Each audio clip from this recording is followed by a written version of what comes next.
नमस्कार, मैं रचना शर्मा चढ़ती कला डैम टीवी देख रहे हैं सभी दर्शकों का स्वागत करती हूं। आप देख रहे हैं हरियाणा के समाचार। समाचारों की शुरुआत से पहले एक नजर आज की मुख्य सुर्खियों पर।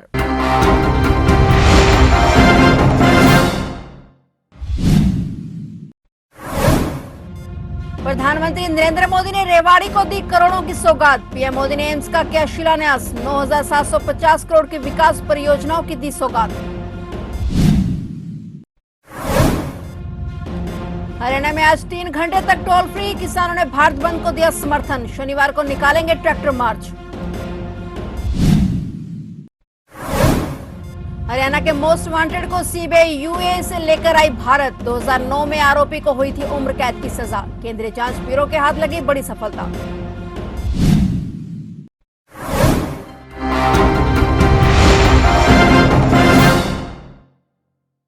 और अब समाचार विस्तार से। प्रधानमंत्री नरेंद्र मोदी आज रेवाड़ी के गांव माजरा में पहुंचे। पीएम मोदी ने प्रधानमंत्री शहरी परिवहन, स्वास्थ्य, रेल और पर्यटन क्षेत्र से संबंधित 9,750 करोड़ रुपए से अधिक की कई विकास परियोजनाओं का उद्घाटन और शिलान्यास किया। इस दौरान हरियाणा के CM Manohar Lal, deputy CM Dushyant Chautala, केंद्रीय मंत्री राव इंद्रजीत सिंह और हरियाणा के राज्यपाल बंडारू दत्तात्रेय भी मौजूद रहे। इस मौके पर मुख्यमंत्री मनोहर लाल ने कहा कि आज का अवसर और भी ज्यादा व्यवहारिक और विशेष है। 2013 में जब आप प्रधानमंत्री नहीं बने थे और देश आपको प्रधानमंत्री के रूप में देख रहा था, उस यात्रा का श्री गणेश भी आपने रेवाड़ी से ही किया था। आज वही रेवाड़ी की धरती है जहां लोगों की अपेक्षा थी कि यहां एक एम्स खुले। इस एम्स से केवल दक्षिण हरियाणा के लोगों को नहीं बल्कि राजस्थान के लोगों को भी बहुत बड़ा लाभ मिलने वाला है। वहीं प्रधानमंत्री ने रोहतक, महम, हांसी खंड में ट्रेन सेवा को भी हरी झंडी दिखाई, जिससे रोहतक और हिसार क्षेत्र में रेल कनेक्टिविटी में सुधार होगा, रेल यात्रियों को लाभ होगा। इस मौके पर पीएम मोदी ने कहा कि भारत 10 साल में 5वीं बड़ी आर्थिक महाशक्ति बना है। तो मेरा पहला कार्यक्रम रेवाड़ी में हुआ था।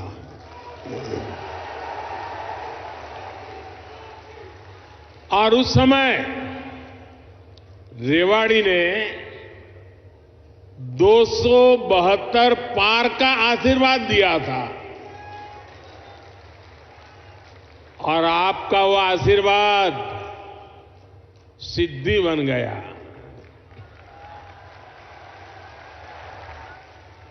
अब लोग कह रहे हैं कि मैं फिर एक बार रेवाड़ी आया हूं, तो आपका आशीर्वाद है अब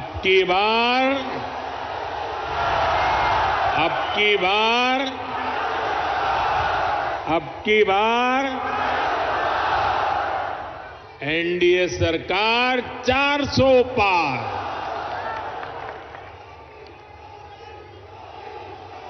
साथियों, लोकतंत्र में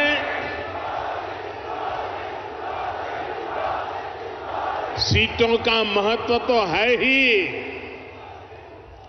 लेकिन मेरे लिए उसके साथ साथ जनता जनार्दन का आशीर्वाद ये मेरे लिए बहुत बड़ी पूंजी है।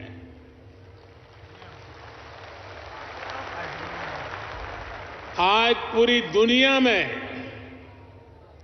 भारत नई ऊंचाई पर पहुंचा है, तो ये आप सबके आशीर्वाद के कारण है। ये आपके आशीर्वाद का कमाल है।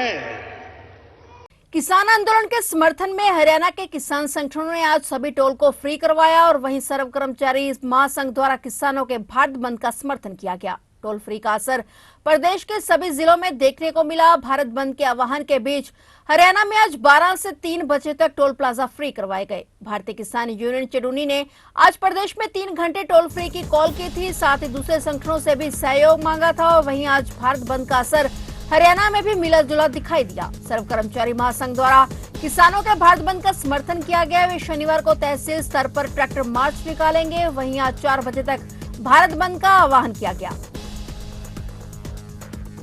केंद्रीय जांच ब्यूरो के हाथ बड़ी सफलता लगी है। सीबीआई हरियाणा के मोस्ट वांटेड को यूएई से प्रत्यर्पण कर हिंदुस्तान लाई है। जानकारी के अनुसार आरोपी नरेंद्र सिंह के खिलाफ हरियाणा के टोहाना पुलिस स्टेशन में मर्डर, दंगे और जानबूझकर नुकसान पहुंचाने जैसी संगीन धाराओं में मामला दर्ज था। साल 2023 में आरोपी नरेंद्र के खिलाफ इंटरपोल ने रेड कॉर्नर नोटिस जारी किया था। साल 2009 में हाईकोर्ट ने नरेंद्र सिंह को उम्र कैद की सजा सुनाई थी। सीबीआई ने अब आगे की कार्रवाई शुरू कर दी है। किसान आंदोलन 2 के चौथे दिन शुक्रवार को हरियाणा के बॉर्डर्स पर शांति है। यहां पर किसान डटे हुए हैं और अब रविवार तक किसान दिल्ली की तरफ नहीं बढ़ेंगे। वहीं अब हरियाणा के अंबाला में शंभू बॉर्डर पर एक किसान की मौत हो गई।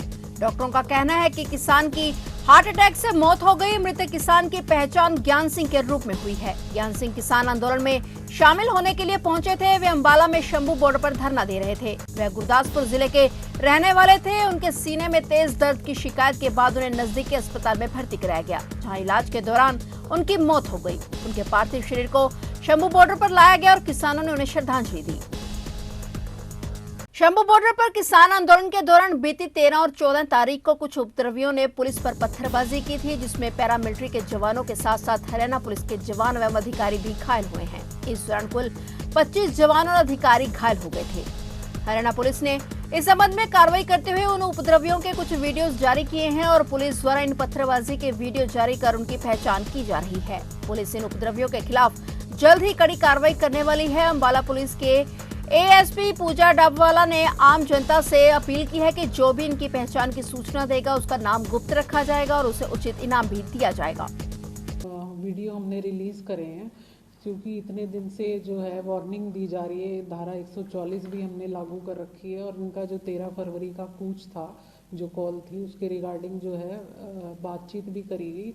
तो प्रॉपर बैरिकेडिंग करके इनको रोका भी गया, जहां हमारी पैरामिलिट्री फोर्स भी तैनात है और हमारी पुलिस फोर्स भी तैनात है रोकने के लिए, क्योंकि 2020 में भी इस तरह का उत्पात पहले हो चुका है। तो उसके मद्देनज़र पुलिस प्रशासन द्वारा जो इस बार थोड़ी अच्छे से प्रॉपर तैयारी करी गई थी।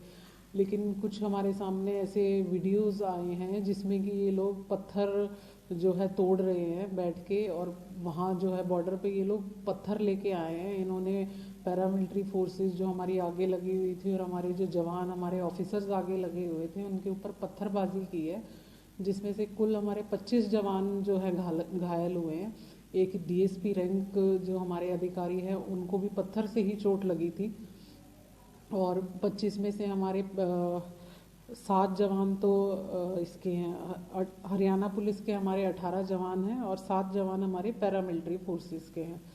तो वो वीडियो जो है हमने जनहित में पुलिस प्रशासन की मदद के लिए जारी करी है, ताकि हम पुलिस प्रशासन जो है सारा, हम हरियाणा पुलिस की तरफ से हम अपील करना चाहते हैं कि भाई जो भी ये जो उत्पात मचा रहे हैं आंदोलन के नाम पे, जो अपने आप को ये बताते हैं कि हम ये आंदोलन लड़ रहे हैं, तो जो आंदोलन के नाम पे उत्पात मचा रहे हैं, जो पुलिस फोर्स पे जिन्होंने पथराव करा है, जो पत्थर तोड़ तोड़ के तैयारियां कर रहे हैं, तो ये वीडियो इसीलिए जारी करा गया है पब्लिक के लिए कि हम इनकी पहचान करना चाहते हैं।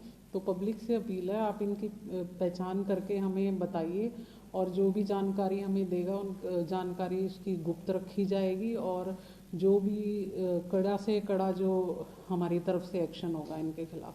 किसानों के दिल्ली कूच और संयुक्त किसान मोर्चा के भाट बंद का असर स्कूल कॉलेजों में भी होने वाले पेपरों पर भी पड़ा है। किसान आंदोलन के चलते कुरुक्षेत्र विश्वविद्यालय ने अलर्ट जारी करते हुए सड़कों और इंटरनेट के बंद होने पर 20 फरवरी से शुरू होने वाली परीक्षाओं को टाल दिया है। यह परीक्षा centre for distance and online education के पाठ्यक्रमों में अन्य स्पेशल कोर्सेज के लिए जारी की गई थी। वह 20 फरवरी की स्थगित परीक्षाओं को संचालित करने की अधिसूचना बाद में जारी की जाएगी। विश्वविद्यालय के अधिकारियों ने बताया कि कई जिलों में इंटरनेट सुविधाएं बाधित होने से सभी परीक्षा केंद्रों सहित छात्र छात्राओं को असुविधाओं का सामना करना पड़ रहा है, जिसके चलते पेपर स्थगित करने का फैसला लिया गया।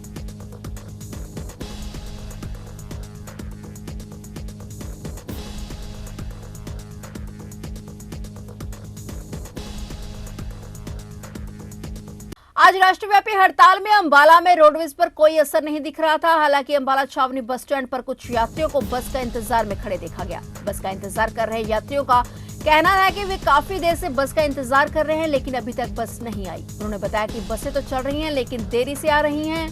ये भी कहा कि शायद ट्रेन द्वारा ही अपनी मंजिल पर जाना पड़ेगा। जहां प्राइवेट बस यूनियन चक्का जाम के हक में दिखे, वहीं रोडवेज अधिकारी का कहना है कि रोडवेज के कुछ यूनियन ने हिस्सा लिया था, लेकिन अंबाला डिपो में इसका कोई असर नहीं हुआ। अंबाला में बसें रूटीन से चल रही हैं। अंबाला डिपो की 200 में से 180 के करीब बसें चल रही हैं, जबकि यात्री बस स्टैंड पर बसों का इंतजार करते हुए दिखाई दिए। मेरे को लुधियाना जाना था। क्या समस्या? समस्या का यहाँ चक्का जाम हो रखा है। अम्बाला कैंट छावनी में मैं खड़ा हूँ। अभी यहाँ से कोई जुगाड़ ही नहीं बनना है जाने का। बहुत दिक्कतें हो रही हैं सारे पब्लिक को जाने आने में। कैसे जाएंगे? अभी देखना पड़ेगा, कुछ ना कुछ जुगाड़ करना पड़ेगा। कैसे जाऊँगा अभी तो वो तो आगे समय बताएगा। ट्रेन से जाना पड़ेगा। अभी साधन तो मिलना है नहीं, यहाँ दिख रहा है जिस हिसाब से चक्का जाम हुआ है। यही आज राष्ट्रव्यापी हड़ताल का दिन था, जिसमें हमारी रोडवेज की कुछ यूनियनों ने भी हिस्सा लिया था। परंतु आप खुद देख रहे होंगे अम्बाला बस स्टैंड के बाहर अम्बाला डिपो में इस हड़ताल का कोई असर नहीं हुआ है। ये बेअसर हो गई। कितनी बसेस हमारी चल रही है और रूटीन में कितनी चल रही है? हमारी 200 के करीब बसें हैं, जिसमें से हमारी 180-185 ऑन रूट बसें हैं अभी तक, और कोशिश ये रहेगी कि शाम तक हम सभी बसों को ऑन रूट कर दें। किसान आंदोलन 2 का असर अब पूरे प्रदेश पर पड़ने लगा है। हर वर्ग के लोग मुख्य मार्ग बंद होने से परेशान हो गए हैं। अब इस आंदोलन का असर जनता की जेब पर भी पड़ने लग गया है। अंबाला की सब्जी मंडियों में बाहर से आने वाली सब्जियों के दामों में बढ़ोतरी देखने को मिली है। जनता महंगी सब्जियां खरीदने को मजबूर है। लोगों की माने तो उनका कहना है कि इस महंगाई में वे खाएंगे क्या और बचाएंगे क्या। राजकुमार है और सब्जियों के दाम इतने महंगे हो चुके हैं कि गरीब बंदा तो खा ही नहीं सकता। और ये बॉर्डर पे जो ट्रक जाम हो रहे हैं, ये हो रहा है, इन्हीं की वजह से सब्जी आती है, और यही नहीं आएंगे तो फिर सब्जियां कहां से सस्ती होंगी। इतनी बुरी हालत है कि सब्जी बाजार से खरीद नहीं सकता। टमाटर 10 रुपए किलो का 40 रुपए किलो है टमाटर। इंद्री के बीडीपीओ कार्यालय के सभागार में ब्लॉक समिति चेयरमैन उषा कटारिया की अध्यक्षता में मीटिंग का आयोजन किया गया, जिसमें लगभग सभी सदस्यों ने भाग लिया। मीटिंग में चेयरमैन प्रतिनिधि बलविंदर कटारिया भी मौजूद रहे। चेयरमैन द्वारा विकास कार्यों का लेखा जोखा प्रस्तुत किया गया और चल रहे विकास कार्यों को लेकर भी चर्चा की गई। उषा कटारिया ने बताया कि लगभग 1 करोड़ रुपए की लागत से हल्का इंद्री में विकास कार्य करवाए गए हैं। उन्होंने बताया कि बच्चों के लिए जिम, तालाबों के सौंदर्यीकरण, कच्चे रास्तों और बैठने के लिए बेंच आदि अनेक प्रकार के विकास कार्य करवाए गए हैं। आज हमारी पंचायत समिति इंद्री की मीटिंग हुई है, जिसमें लगभग सभी मेंबर आए हैं, सदस्य आए हैं। उन्होंने सबने बढ़िया सहभागिता दिखाई है। काम के प्रति सभी चाहते हैं कि हमारे वार्ड में काम हो, अच्छे काम हो, विकास कार्य हों, और लोगों ने जो उम्मीद के साथ बनाए हैं उन पे हम खरा उतरे। कितने अमाउंट के विकास कार्य लगभग 1 साल में करवाए गए हैं? देखिए, हमारे यहाँ पंचायत समिति ने सबसे पहले तो हमने बेंच लगवाए हैं, ताकि जिसमें बुजुर्ग हैं, बच्चे हैं, जो बैठ सके स्कूल में जाने वाले।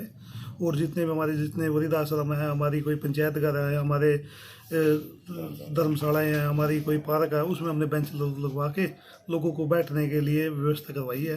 और उसके साथ साथ हमने कुछ 10 गाँव में ना ओपन जिम भी लगवाई है, ताकि जिसमें महिलाएं और बच्चे व्यायाम करके और अपने शरीर को हष्ट पुष्ट बना सकें। फिलहाल हरियाणा के समाचारों में इतना ही, और नए समाचारों के साथ फिर से हाजिर होंगे। तब तक के लिए देखते रहिए चढ़ती कला टाइम टीवी।